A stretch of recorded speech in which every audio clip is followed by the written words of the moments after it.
The emergency beacon echoed urgently across 17 star systems concurrently, its scarlet flare slicing through the darkness, akin to a universal cry. Swiftly, representatives from 43 distinct species abandoned all trade agreements, border conflicts, including a passionate discussion concerning appropriate nebula resource extraction methods, urgently converging upon the Galactic Council's central hub. A significant crisis was undeniably unfolding.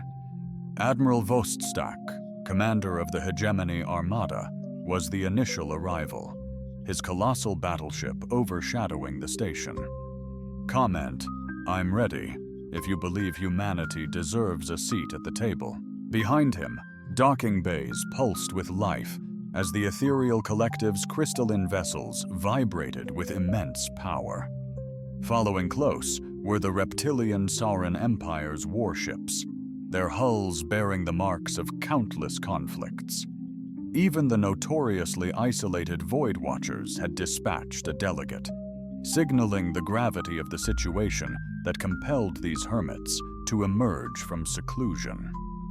"This had better be worth it," grumbled Commander Rex, striding purposefully through the station's corridors, his four arms gesturing emphatically. "I was in the midst of liberating a particularly delightful system when your distress beacon interrupted. Shattered my tranquil afternoon." The council chamber pulsed with palpable tension, delegates murmuring in a multitude of tongues.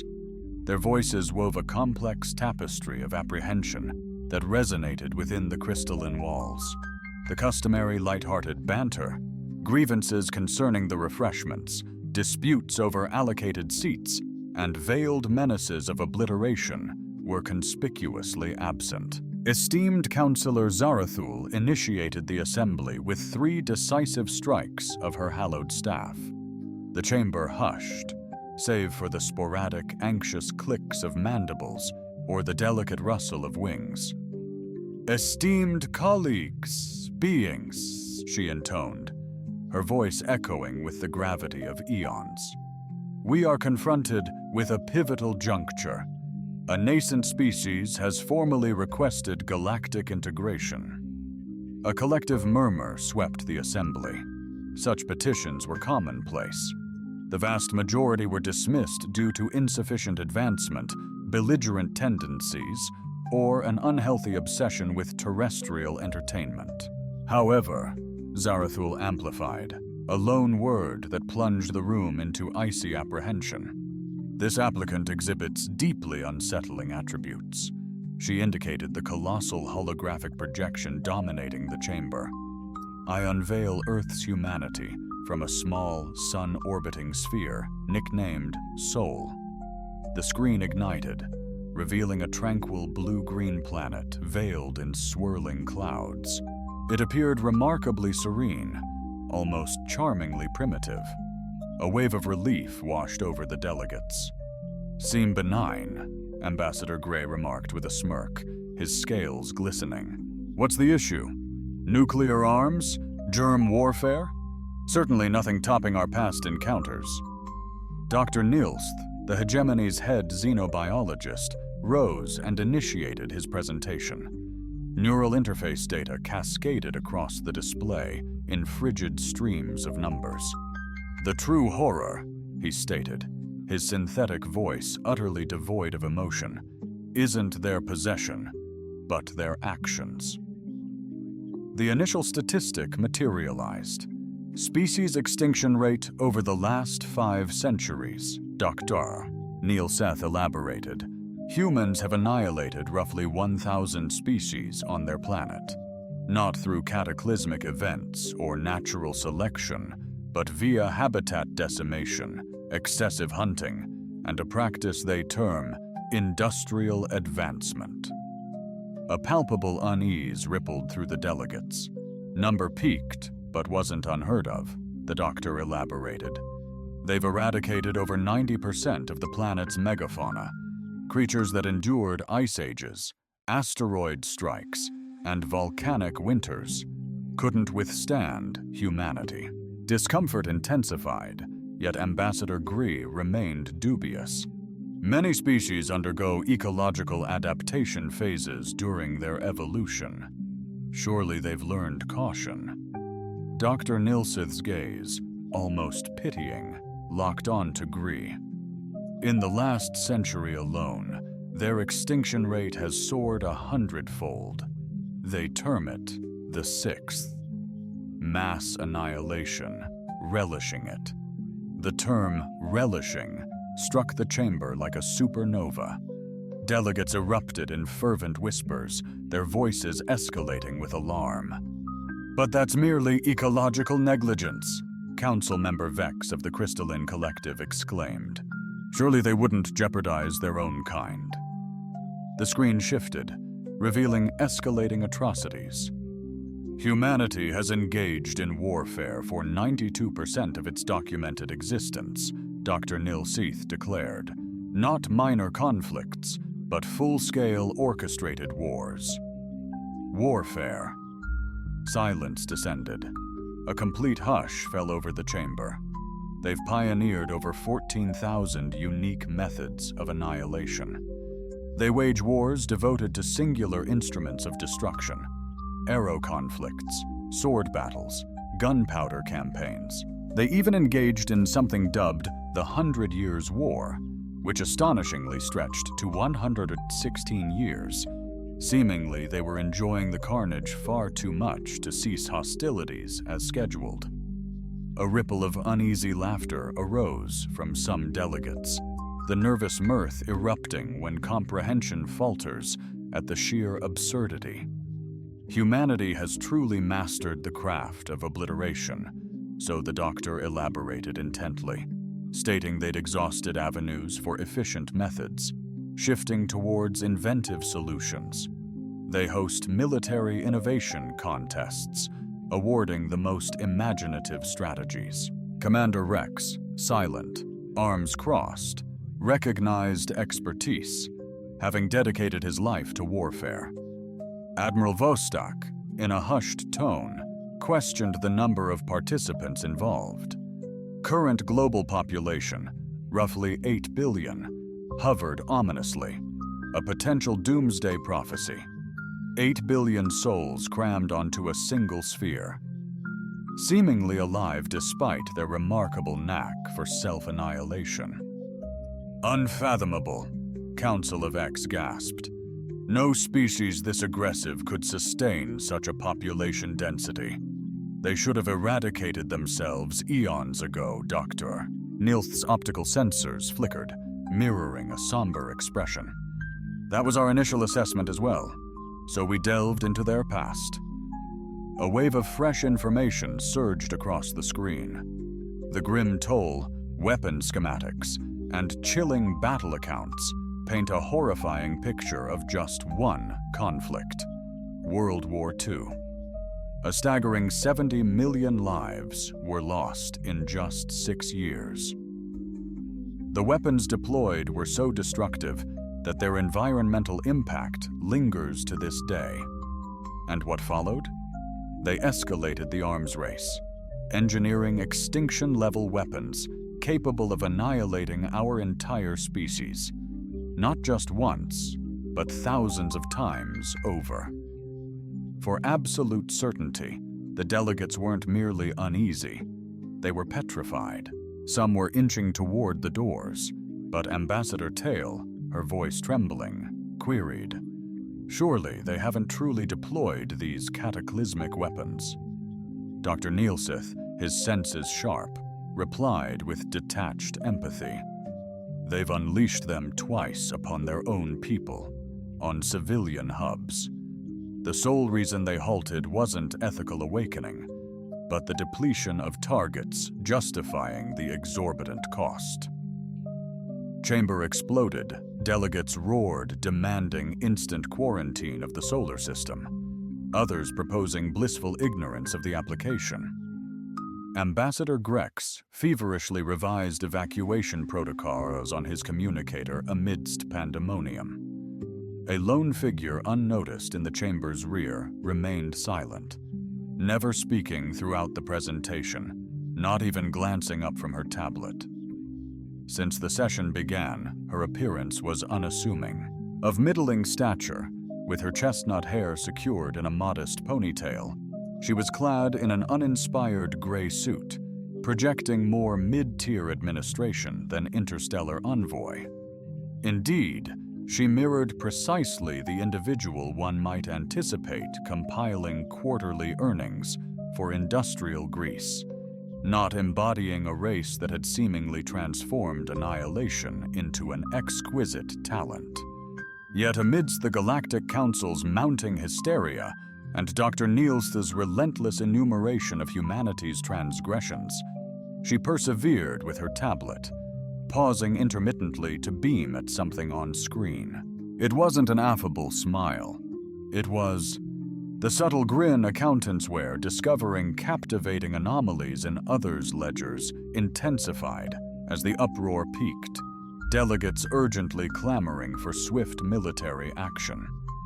She glanced up, her voice gentle, almost casual. "Pardon me," she murmured. The carryover of 43 frantic species den should have failed, but somehow it persisted. Silence blanketed the chamber so abruptly, the auditory void was deafening. Every sensor, compound eye, and organic eyeball fixated on the small figure. A figure nestled in the rear corner. A familiar, almost calculating smile played on her lips as she rose. "Dr. Niels, I believe there are some discrepancies in your presentation." All eyes swiveled, laser-focused on her words. "Our research division dedicated countless months meticulously assembling this data, each statistic rigorously validated across numerous sources." "Indeed, I'm quite confident it has," she responded, gliding purposefully toward the forefront. Each footfall resonated in the hushed room, amplified beyond what her slender frame implied. Undeniably thorough, impeccably researched, yet lamentably incomplete.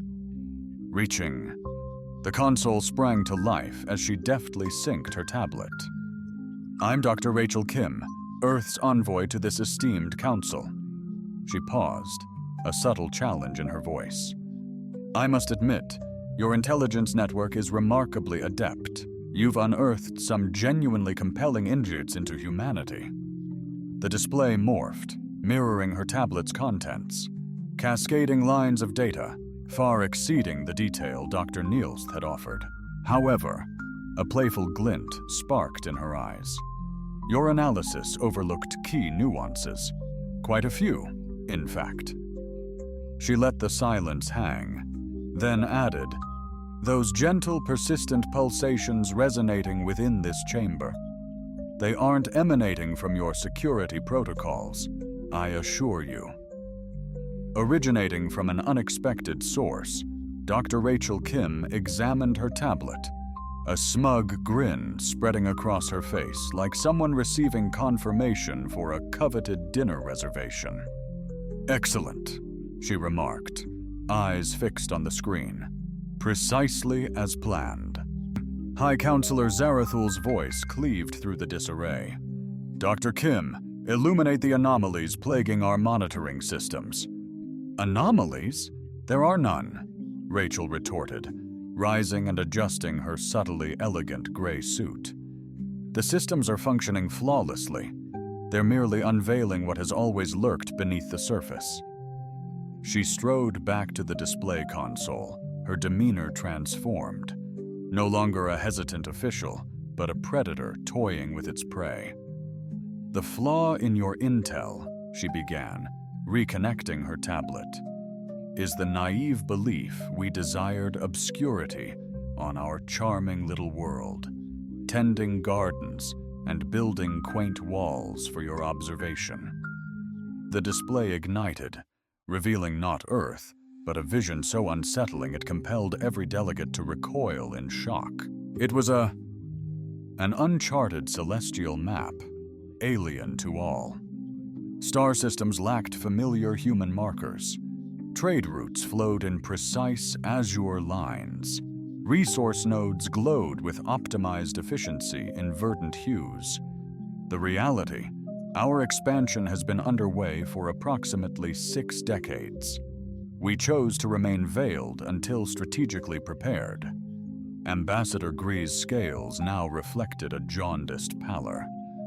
Augmenting our deep space surveillance network involved advanced chip technology, utilizing faster-than-light drives, correct?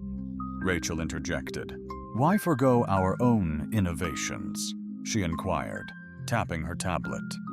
The star map magnified, revealing a hidden network, space stations, mining platforms, and nascent artificial worlds, concealed in supposedly empty space. Behold the Whisper Drive.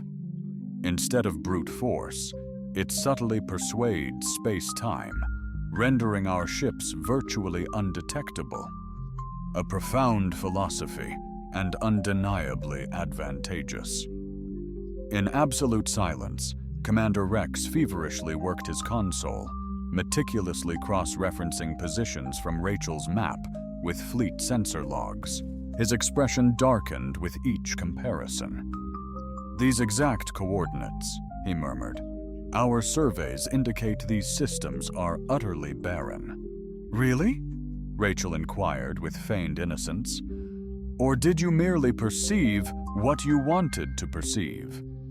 Uninhabited star systems are considerably simpler to categorize than populated ones. Far less bureaucracy. The revelation crashed through the chamber like a tangible force. If humanity had been covertly operating within surveyed space, then every premise regarding galactic security was flawed, every defensive tactic undermined, and every meticulously constructed balance of power rested on a foundation of misinformation. Dr. Nilst's optical sensors were recalibrating through various spectrums, as if altering his visual range might somehow alter reality. Erase the grim reality. How many star systems? He inquired softly. Oh, we're hardly avaricious, Rachel responded, her voice hinting that avarice was subjective. Merely 47 thus far. We prioritized secure supply chains before wider expansion. Humans obsess over logistics. 47 systems. The number echoed ominously, a harbinger of doom. Most galactic empires boasted control over a mere dozen systems. The hegemony, the largest power in known space, asserts dominion over only 23 settled territories. Rachel elaborated casually. We maintain research outposts and observation points in roughly 200 stellar systems. These aren't permanent, just adequate to maintain vigilance and ensure no one is orchestrating hostile activities. The chamber was so hushed that the delegates' breathing, or comparable biological functions, sounded almost unnervingly amplified. Monitoring 200 systems implied that practically every significant civilization across the galaxy had been scrutinized, documented, and dissected clandestinely. You've been conducting espionage against us, Admiral Vostok stated, his tone barely restrained. Espionage sounds far less abrasive, wouldn't you agree? Rachel quipped. We favor advanced threat intelligence, and honestly, can you fault us? We seek affiliation with your esteemed assembly, and your initial gesture is a diatribe on our supposed aggression and instability. Hardly a warm embrace, is it? She transitioned to the subsequent segment of her briefing, showcasing seemingly exhaustive dossiers on each species present within the chamber. Military strengths, financial frameworks, governance vulnerabilities, and societal paradigms. Formerly obscure intelligence, collated over an extensive observation period, reveals predictable hegemony fleet tactics, crystalline energy weapon limitations in range, and surprisingly inflexible Sauran combat strategies despite their warrior poet reputation. This unnerving accuracy, casually delivered, unveils military secrets previously known only to a select few. Species never deign to confide even in their staunchest allies. The Void Watchers are arguably the most captivating, she elaborated, her gaze fixed on the chamber's most enigmatic delegate. All that mystical hermit pretense masks an astoundingly effective intelligence network. We exerted considerable effort to evade your pervasive sensors. The Void Watcher's emissary emitted a sound akin to rasping stone, hinting at either profound unease or begrudging admiration. Discerning its true nature proved elusive, but what truly captivated our attention, Rachel began, unveiling a fresh display showcasing intercepted communications, trade lane assessments, and diplomatic exchanges. You are all so consumed with scrutinizing one another that the genuine peril escapes your collective notice. Which is? Counselor Vex inquired, her crystalline structure subtly morphing into a defensive posture. Decay, Rachel stated plainly. You've constructed a galaxy-encompassing civilization utterly devoted to preserving the existing order. Everyone remains within established boundaries, maintains ancestral responsibilities, diligently avoiding actions disrupting equilibrium. Displayed fiscal figures, technical advancements, population metrics for prominent galactic societies. Patterns were glaring. Convergence towards zero expansion, settling into gentle regression. A flawless framework to orchestrate deterioration, Rachel noted. Exceptionally consistent, utterly foreseeable, remarkably secure, yet fundamentally unsustainable. She illuminated critical trends, accelerating resource depletion, groundbreaking tech advancements, and evolving demographics projecting a gradual but unavoidable societal decline. At this trajectory, dominant civilizations possess roughly 2 millennia before system failures commence. The ruling power will exhaust readily available rare earth minerals in approximately 1.5 millennia. The crystalline collective's energy demands are outpacing their capacity to harness cosmic radiation. The Sauran Empire's warrior culture excels at expansion, yet infrastructure maintenance was neglected. Delegates shifted, acknowledging long-ignored problems. But humans, Rachel pressed, aren't static. We crave dynamic, perpetual, exponential growth, and we've mastered sustaining it.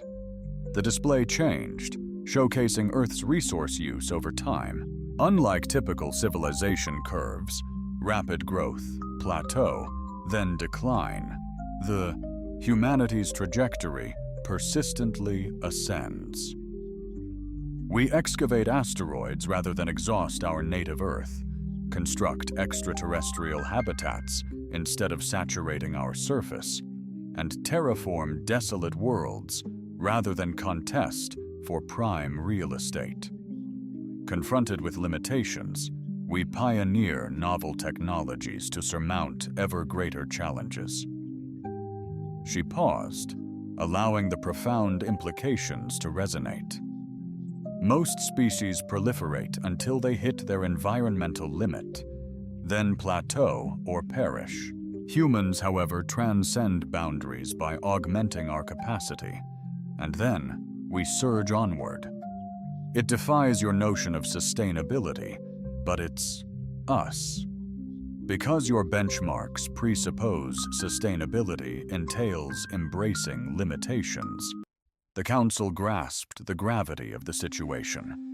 This wasn't merely a combative species vying for inclusion, but a radically divergent mode of existence that challenged the bedrock principles of galactic civilization.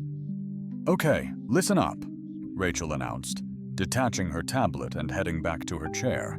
You can persist in ignoring our existence, in which event we will relentlessly expand, and you will inexorably decline until inevitably. inherit the cosmos effortlessly, or embrace reality and strategize collaboration. Her smile, a calculated accountance, suggested either path sufficed, highlighting their patience and superior demographics as the intensifying, intricate tones signaled imminent changes throughout the station. Rachel casually mentioned, "Oh, incidentally, we've brought a few associates to this discussion," preemptively. The negotiation faltered catastrophically. The central tactical interface spiraled into pandemonium as the station's proximity sensors registered a sudden, overwhelming influx of contacts. What began as mere sporadic signals rapidly evolved into numerous, then countless individual entities, severely overburdening the processing system's rendering. "Impossible!"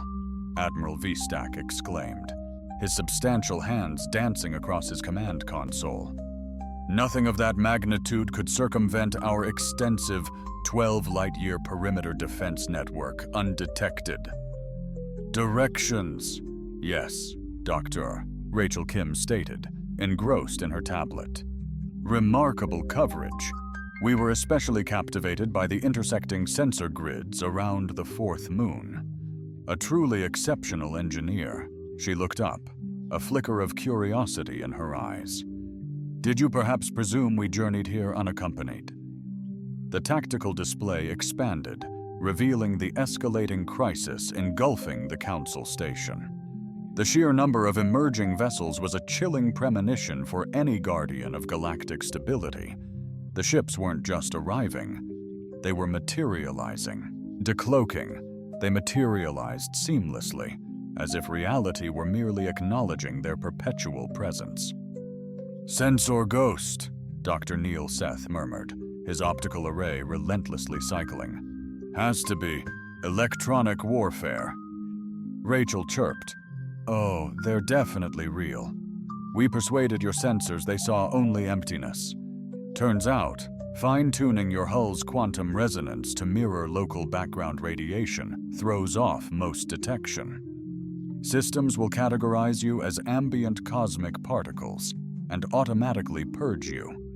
Commander Rex was accessing fleet deployment manifests, his forearms moving intensely to correlate new signals with recognized vessel schematics. "These signatures, they don't align with any existing ship blueprints." "Logically, you wouldn't possess their profiles," Rachel noted plausibly. "We engineered them precisely for covert initiatives like this: stealth reconnaissance, extended range deployment, and deep space incursions within potentially combative zones. Officially, they're diplomatic escort vessels, but we simply call them the Silent Fleet." The contact count is escalating alarmingly. A worrisome tactical scenario is swiftly morphing into a full-blown existential crisis for everyone present. Even the most cautious projections indicate a human armada exceeding 300 ships, with more materializing constantly. "How many vessels did you deploy, Counselor Vex?" she inquired, her crystalline form shimmering with stress fractals that painted kaleidoscopic shadows throughout the hall. Them Rachel responded succinctly. An eerie hush descended, broken only by the escalating, urgent beeps of warning systems. This isn't merely a tactical maneuver, it's a profound declaration. "You're suggesting war?" Admiral Vistak inquired softly. "I'm advocating assurance," Rachel countered. "War is the unfortunate consequence of failed diplomacy. This is what transpires when diplomacy prevails. But absolute clarity is paramount regarding the implications of this accord." She rose and approached the central display, her demeanor relaxed yet imbued with newfound resolve. "You see, the key is our knack for spotting trends is unparalleled. The observed galactic pattern? New species seek entry, face rejection or insignificance, then endure centuries of absorption or obliteration by dominant forces." She pointed to the tactical display, human ships now forming a battle formation. We've opted to bypass that charade entirely. High Counselor Zara Thu frantically engaged the emergency comms, attempting to rally the station's defenses. The response was instant, profoundly disturbing. Station Defense Command confirms all weapon systems are non-operational. She articulated, her voice measured. Not simply damaged, non-operational. They're being commanded to shut down by an unidentified entity. Ah, that would be us, Rachel offered contritely. We wanted to avert any regrettable incidents during our discussion. Your defense network is formidable, but its complete integration makes it susceptible to those familiar with your communication architecture. She deftly tapped her tablet, summoning a vibrant display illustrating the station's fortifications. Each weapon platform, shield generator, and point defense array blazed crimson, signaling dormancy, inactivity, futility. How did you breach our impenetrable security protocols, Dr. Niels? He interrogated. Rachel countered, We didn't breach. We observed. Decades of your communications, every software iteration, security enhancement, and standard operating procedure were meticulously cataloged. Before you suspect observation, omniscience is achieved. The ramifications were earth-shattering. If humanity had been scrutinizing galactic broadcasts for so long, then every classified military tactic, every sensitive diplomatic parley, every purportedly unbreachable transaction was jeopardized. But fret not, Rachel proceeded. We're not here to seize your outpost, dominate your lands, or instigate anything quite so theatrical. We simply seek a dialogue concerning the trajectory of galactic civilization. It's merely that certain dialogues necessitate a more comprehensive understanding. The tactical interface reconfigured, presenting not only the human vessels encircling the station, but a panoramic vista of the cosmos. Neighboring star clusters, an increasing number of encounters emerged, exposing the monumental scale of humanity's presence. It wasn't simply a fleet. It was an intricate web of starships dispersed throughout numerous systems, seamlessly linked by communication channels that defied every detection technology the galaxy's elite strategists had conceived. This represents your entire naval force, Commander Rex stated, his tone even, laced with professional admiration. This constitutes our diplomatic contingent, Rachel amended. Our actual fleet is substantially greater and presently positioned within sectors you are yet to explore. We believe it's always prudent to maintain reserves should negotiations falter. The offhand reference to reserves shattered Admiral Vostak's control. How substantial is considerably larger. Rachel, with a grocery list demeanor, consulted her tablet. Approximately 15,000 vessels, give or take a few hundred depending on operational classifications. We've been constructing them diligently. Humans excel at manufacturing. The figure dwarfed the Council's estimations, visibly overwhelming several delegates. The entire hegemony fleet. The preeminent military arsenal in explored space comprised under 800 warships. We're depicting the apex military power in galactic chronicles, Council Vex breathed, her voice hushed. We're depicting a typical Tuesday afternoon for human manufacturing potential, Rachel countered. We fabricate starships akin to other species crafting commonplace items, on demand, and in numbers tailored to the circumstance. It's not a military, it's unbridled production. She transitioned to her next slide, showcasing industrial yields that shattered established economic paradigms. The Council utilized for resource distribution, showcasing the consequences of equipping a species honed by millennia of warfare with asteroid mining, fusion power, and self-replicating manufacturing. We don't meticulously construct ships. We unleash swarms birthed from self-replicating automated factories. The display featured immense human shipyards, celestial structures resembling living entities, where ships weren't built, but rather cultivated. Emerging from construction bays in relentless torrents, like an automated replication, exponential expansion's allure, Rachel mused, lies in its gradual genesis, escalating beyond anticipation or governance. For decades, our industrial might has doubled biannually, enabling us to potentially supersede the entire external fleet within half a year, contingent on motivation. The chamber remained utterly hushed, save for the unwavering, rhythmic alert signals. Delegates weren't merely frightened. They underwent a profound shift in their perception of reality. But here's where it gets truly fascinating, Rachel stated, her tone hinting at empathy. We don't aspire to dominate anyone. Conquest is costly, inefficient, and detrimental to commerce. Our desire is far less complex. She detached her tablet, retracing her steps towards her seat, pausing midway to directly address the assembly. We crave only to be left solo to excel at our forte.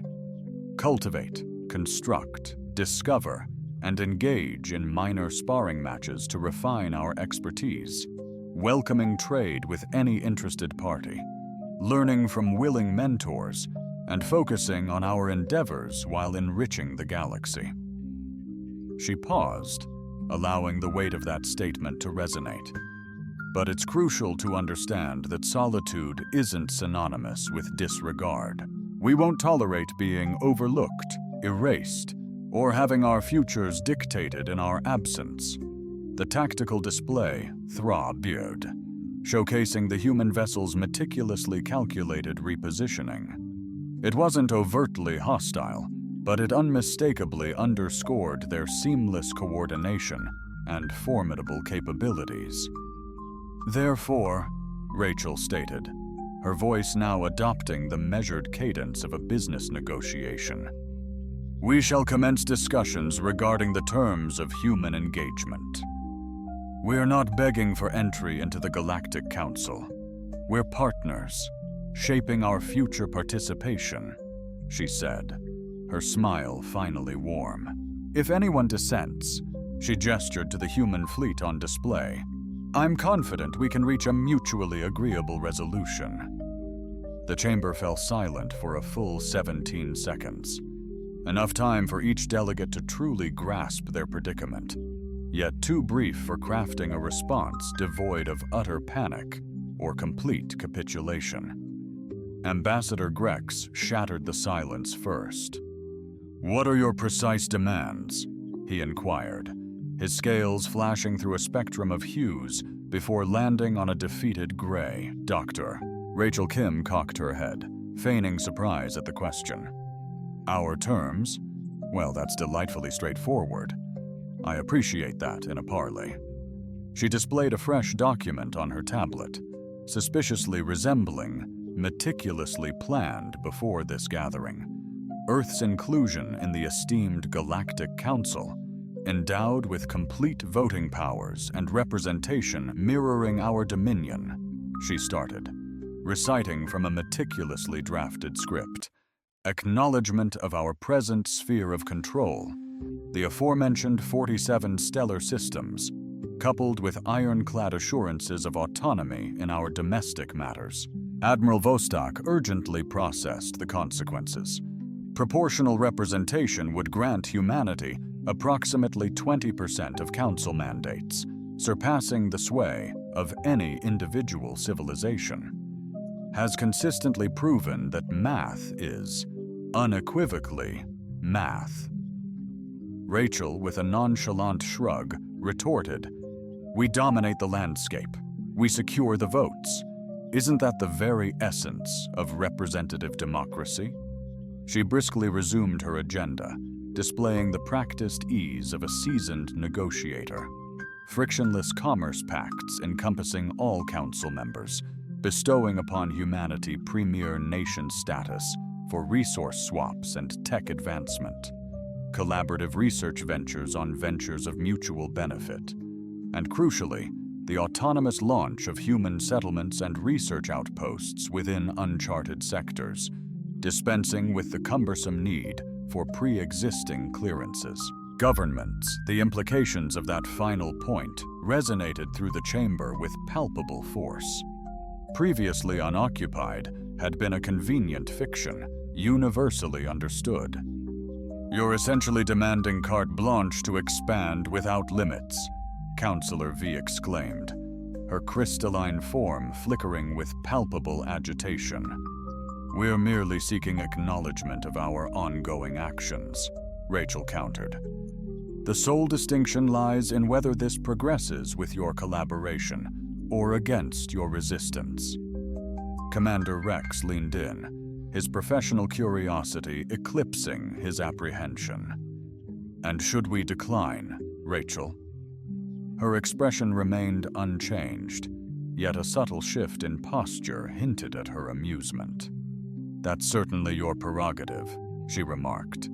"To hinge democratic institutions on the absolute right of sovereign entities to self-determination, even when choices prove flawed." And the tactical display refreshed, revealing the human fleet's evolving formation, an arrangement far from defensive. Ships maneuvered deliberately, securing optimal positions to unleash overlapping torrents of fire upon every key installation within the system. Refusal, as Rachel eloquently put it, would brand humanity a belligerent entity to the Galactic Council, not a prospective ally. And belligerents, regrettably, rarely receive advance warnings when we must acquire territory for our ever-growing populace. The chilling threat was delivered with the casualness of a lunch invitation, yet its gravity was undeniable. Collaboration implied treating humans as peers. Non-compliance meant subjugation by conquerors. "This is blatant extortion," Dr. Neil Seth declared, unwavering. "This embodies true realpolitik," Rachel declared. "The powerful dictate terms, the vulnerable endure. We mastered, not conceived, this tenet. Yet paradoxically, we aspire not to dominance, but to elevation. We aim to empower, not to subjugate." The screen revealed alleges a far deeper game involving intricate trade forecasts, tech transfers, collaborative development initiatives poised to enrich every significant galactic society. Humanity's vast industrial prowess could resolve resource constraints hindering galactic growth for ages, she elucidated. "Our advanced manufacturing methodologies can revolutionize the way you construct everything, from spacecraft to living environments. Our R&D strengths can supercharge breakthroughs across all fields." The data on screen was astonishing. Economic forecasts indicating galactic civilization is expanding at unprecedented rates, shattering prior limitations. "We offer complete collaboration," Rachel stated, "sharing our tech, resources, industry, and knowledge with esteemed council members. In return, we seek acknowledgement of our permanence and growth, not mere permission to exist."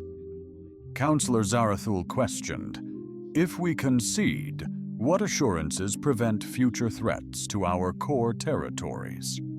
Rachel responded, "Treaty obligations, shared self-interest, and the recognition that violating accords is costly and ultimately self-defeating are factors.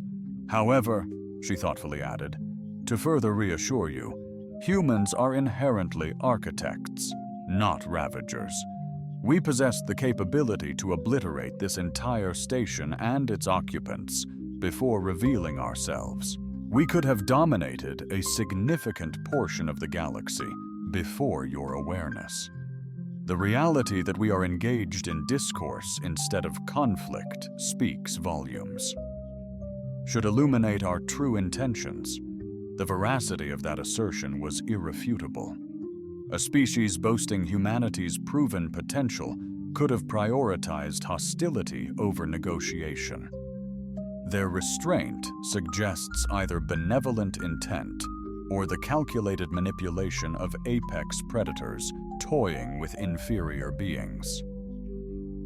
Admiral Vistak, how much time remains for deliberation?